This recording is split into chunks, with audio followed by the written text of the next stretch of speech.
ఇది ఎద్దుగర్వం కథ. నేనిప్పుడు చాలా సులభంగా అర్థమయ్యేలా చెప్తాను. ఒక ఊరిలో ప్రతి సంవత్సరం దేవుణ్ణి ఊరేగింపుగా తీసుకెళ్లే పండగ ఉండేది. ఊరివాళ్లు వీధులు శుభ్రం చేసి, పూలతో అలంకరించి, బండి కూడా అందంగా తయారుచేసేవారు. ఆ బండిని లాగే ఎద్దును కూడా చాలా అందంగా అలంకరించేవారు. ఆ సంవత్సరం రాముడు అనే ఎద్దును ఎంచుకున్నారు. దానికి స్నానం చేయించి, పట్టు వస్త్రాలు కట్టి, గంటలు కట్టి చాలా బాగా తయారుచేశారు. దేవుడి విగ్రహాన్ని బండిలో పెట్టి ఊరేగింపు మొదలైంది. రాముడు ఎక్కడికి వెళ్ళినా ప్రజలు వంగి నమస్కారం చేస్తున్నారు. కాని వారు నమస్కారం చేస్తున్నది దేవుడికి, రాముడికి కాదు. కాని రాముడు అర్థం చేసుకోలేదు. ఇంత గౌరవం నాకే ఇస్తున్నారు అని అనుకుని చాలా గర్వపడ్డాడు. తల ఎత్తుకుని పొగరుగా నడిచాడు.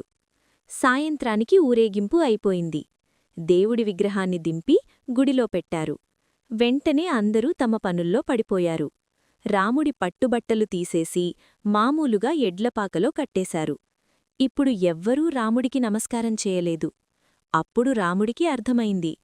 ప్రజలు గౌరవమిచ్చింది తనకు కాదు, దేవుడికి. అంటే మనకు వచ్చిన గౌరవం వల్ల అది మన స్థానం వల్ల కాని, మన పనివల్ల కాని వస్తుంది, వ్యక్తిగతంగా కాదు. నీతి: మనకు వచ్చిన గౌరవం వల్ల గర్వపడకూడదు, మన పనివల్లే గౌరవం వస్తుంది అని గుర్తుంచుకోవాలి.